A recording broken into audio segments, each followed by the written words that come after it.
amazing things I've seen and what I've learned about the body and how it responds.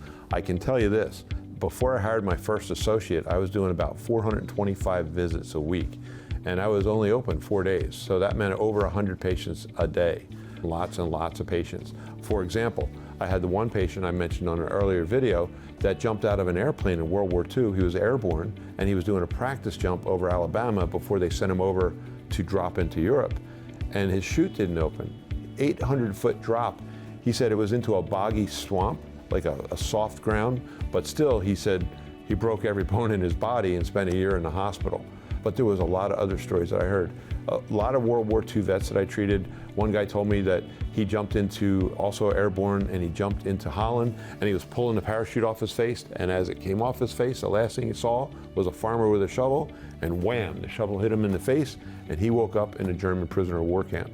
And he told me some pretty wild stories. He went down to about 90 pounds, and I said, were they starving you? And he goes, no, they were starving themselves. He said a lot of the German soldiers were using ropes to hold their pants up because they were under 100 pounds also. You think about these times and what people went through. I heard a lot of other stories of different injuries that people had. Amazing things, like the woman who was telling me, I was on a train and I was holding on to the thing you hold on to, and I didn't know we were gonna be in a train wreck, and the next thing you know, I'm flying through the air and I smash my face, and she's standing there like this, and I look at her x-ray, and her x-ray looks like this. And I smashed my face in the car, but that was 17 years ago. Is that why I'm having this problem now? And I'm looking at the x-ray, I'm looking at her, I'm going, I don't know, what do you think? So she agreed, you know what, it had to be that. Now I realize I never had a problem before. I've seen that happen with a lot of patients. When you had that injury, did you have this problem before the injury? And they'd go, no, I didn't. Did it start after that?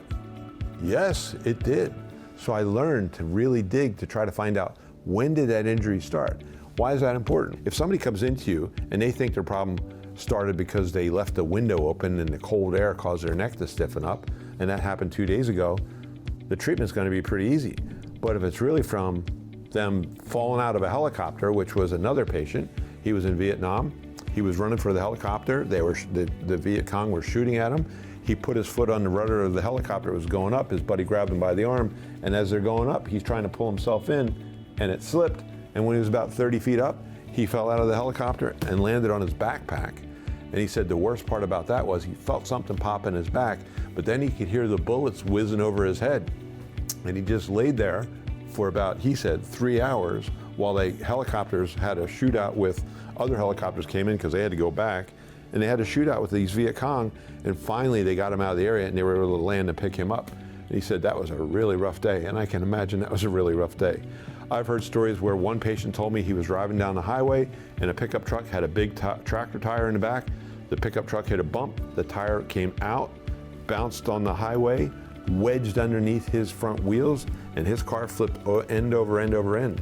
The guy broke his pelvis. The reason I asked him that story is, I said he came in with back pain, and I'm looking at his x-rays, and he has a chain holding his pelvis together.